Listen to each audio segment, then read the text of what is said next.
Hello, beautiful people. How are you doing? Welcome to Beyond the Brand, Moments That Made Us with Hannah G.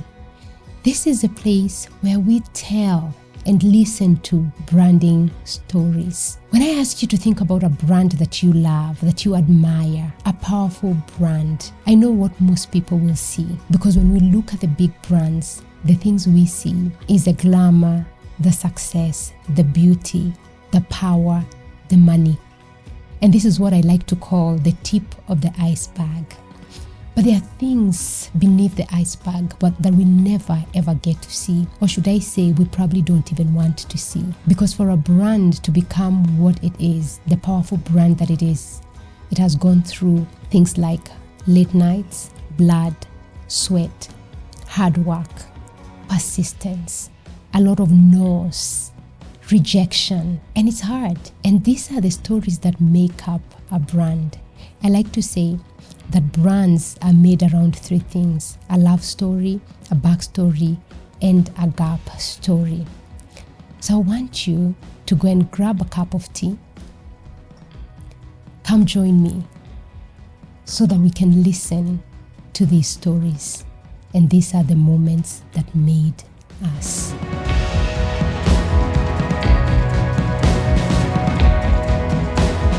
Welcome to Beyond the Brand, Moments That Made Us. My story today, 30 shillings an hour. My first job was a babysitter. So listen to this. I am 14 years old, and I go to high school, Nyeri Baptist High School to be very specific.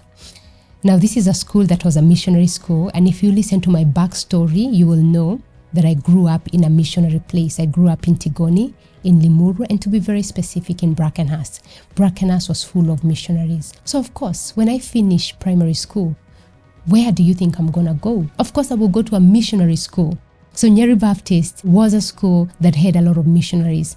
Our teachers were Muzungu missionaries, Baptist missionaries, and I loved being there. So I get to Nyeri Baptist High School and I see how people are over there. I see all the freshmen that are coming to Form 1. And it didn't take me long to notice that we were a little different. And especially the people that I made friends with, there's one particular one that I loved so much. I think we clicked on the first day, the first week, and we became friends the whole of the 4 years. And I noticed that her shopping was a bit different. Even just within the first month, I noticed that she got more things than I did when I was coming to school. See, again, I grew up in a very beautiful neighborhood, but we didn't have a lot of money. I mean, we had enough to get by. We didn't have a lot of money though.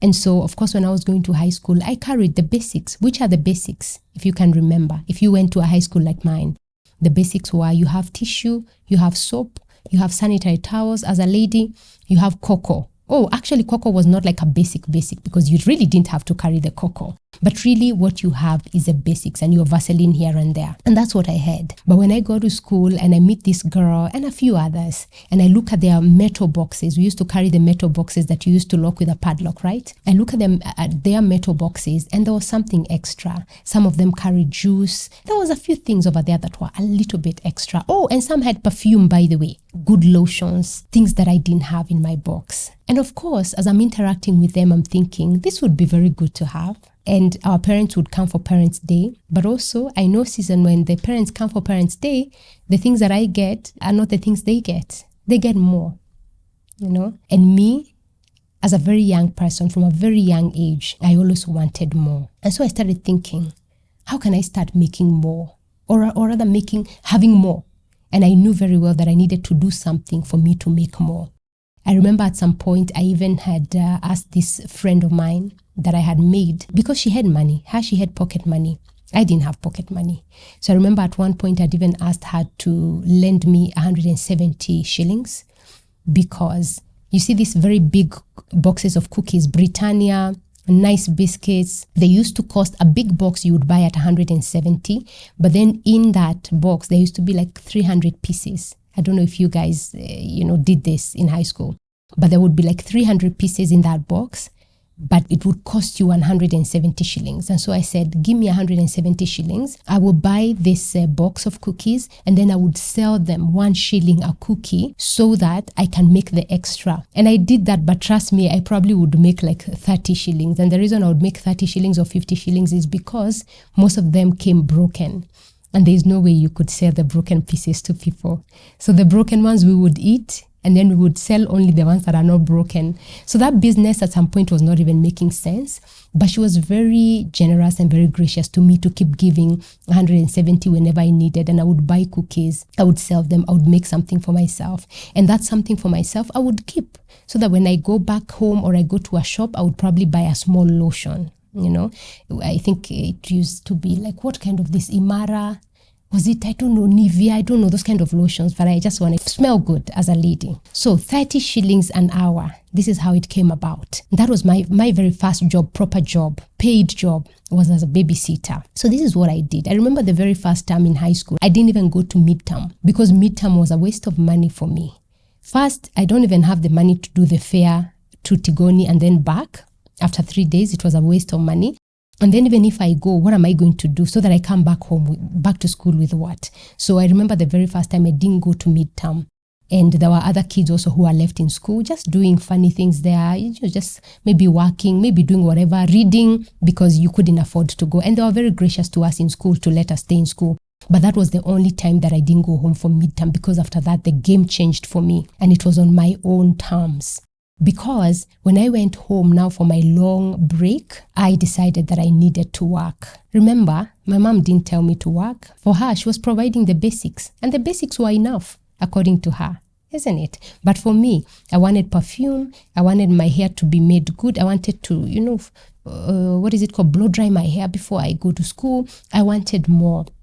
And I knew I had to work for it.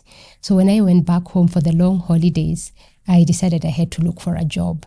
And I remember there was this missionary. I grew up in a missionary place, remember? There was this missionary conference happening for the International Mission Board. And they were giving jobs. And mostly they would give jobs to women, mature women, married women in Brackenhurst, whose husbands worked in Brackenhurst, to just go and babysit their children when the conferences were going on. And I decided I wanted to do it as well. So I'm here, I'm 14 years old, and I say, no, I also want to babysit. And they allowed me. And that was my very first paying job. And I would babysit these kids when the parents are doing their conference and their workshops. I would wipe their butts. I would, feed them with their cereal or whatever. I would go out with them. I would take them to have a nap. I would take them on a walk. I would do whatever needed to be done so that I can make my 30 shillings an hour.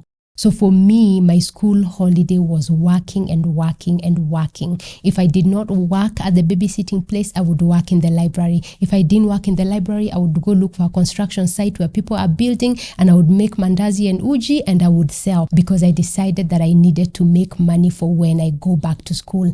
And money I actually did make. Did I help pay school fees? Of course not. That was not my job. My mom and my dad, they took care of that. But I decided that when I go back to school, I remember I had so many sanitary towels that I used to give them to the Form 4s, because I used to buy and keep buying just in case something happens. You understand? So I was really stocking up on the sanitary towels.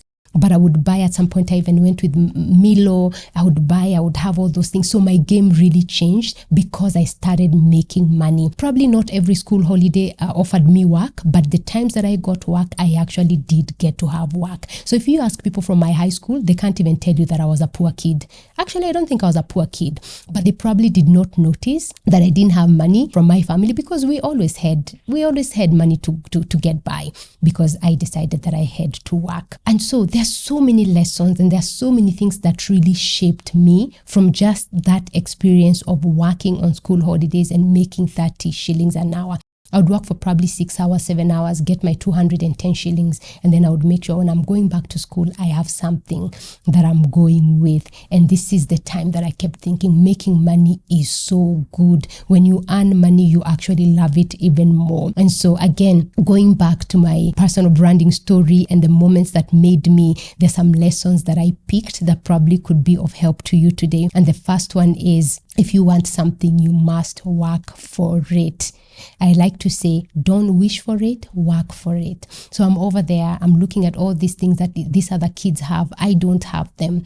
And then I decide for me to have them, I do need to go and work so that I can earn money, so that I can have the things that I want. And this is a principle that I have carried throughout my life, that if I want something, I must work to get it. That's lesson number 1.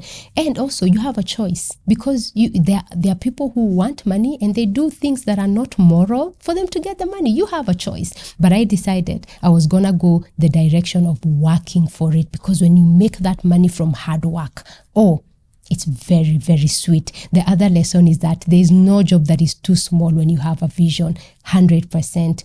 What was my vision? To be making sure I have enough. I have cocoa, I have sugar, I have cookies, I have things, I have Blue Band. You remember those days we would do the Blue Band and the cocoa, would mix it together and then we would put it on the quarter bread, right? So again, there's no job that is too small when you have a vision. My vision was to have more. My vision was to maybe feel like those other kids, how they feel. My vision was to have straight hair because, I've blow dried it, I've gone to the salon. And that vision had to be realized. And I realized that maybe I needed to do the small things that were available to me, including babysitting and cleaning and making uji and making mandazi for construction workers, for me to have this money in order to achieve my vision. The other lesson is what? Hard work does bring freedom. Indeed, it does. You want freedom, it's gonna come one day. But for that freedom to come, there's an investment you must make.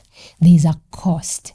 There's some pain. There are some things you have to change. In fact, I like to say there's a vision is usually over here, and then down here is something we call the reality on the ground, V2 qua ground. You have vision here, you have reality over here, and in between there's something that happens. There's a process, and this process is called transformation. And when you think about transformation of any kind, it's not funny. There is pain, there's pressure, there's tension, there's blood, there is sweat, there is giving up some things, there's picking up a few things, there's putting down some habits, there's changing of environment, there's changing of friendship as well. There's some things that have to be done. And that is what is called hard work. You must earn it. You must do time. Do you know the concept of the 10,000 hours? You must do time. You must put in the work. You must put on your big girl boots and pants and get to work. And when you've done all that, there's actually a guarantee, because hard work pays off. So I learned a lesson that hard work does pay off. And how does it pay off? It gives you freedom. And that's what I got. Guess what? I got to buy my own Milo or cocoa or whatever I wanted, because guess what? It was my money and I earned it. Then the other lesson is that money feels different when you earn it. It is true, because I can tell you for sure, I probably felt way better spending that money than the people who are getting it from their parents. I feel the same way even today. When I've gone out there, I've earned my money. When I'm spending it, oh my God, I feel so good. When I'm tipping somebody at the restaurant, I feel so good, because I earned this money and now I'm giving it to another person. I earned the money. I'm going to buy a shirt. I earned the money. I'm paying school fees for a young girl. I earned the money. I feel so good when I'm spending it, and it would be very different if I was spending the money that somebody else gave me.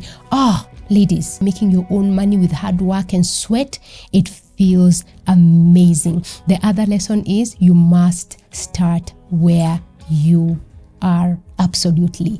At that time when I was making for 30 shillings an hour, there were no other jobs for me. I was not qualified for anything. I had just finished grade school, class 8.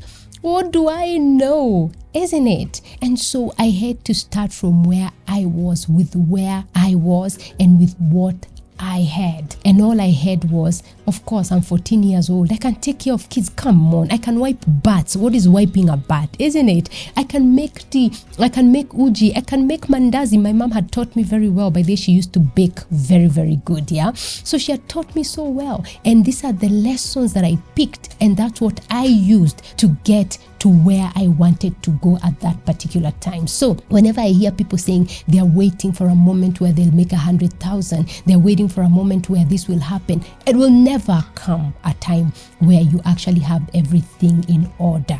No, it will not happen. So you must start where you are and with what you have. I started with my little skills of butt wiping, and that is what I did to make 30 shillings an hour. And guess what? Story for another day. As I graduated with wiping these butts, at some point people saw me responsible and they gave me work to become a waiter.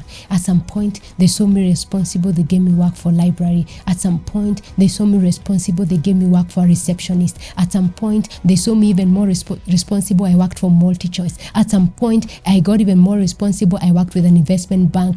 At some point I went on and on and on until I started my own business, because I started from where I was. And that's a challenge for you. And those are the lessons that I learned from my story. 30 shillings an hour. My first job was a babysitter. All the stories we will tell.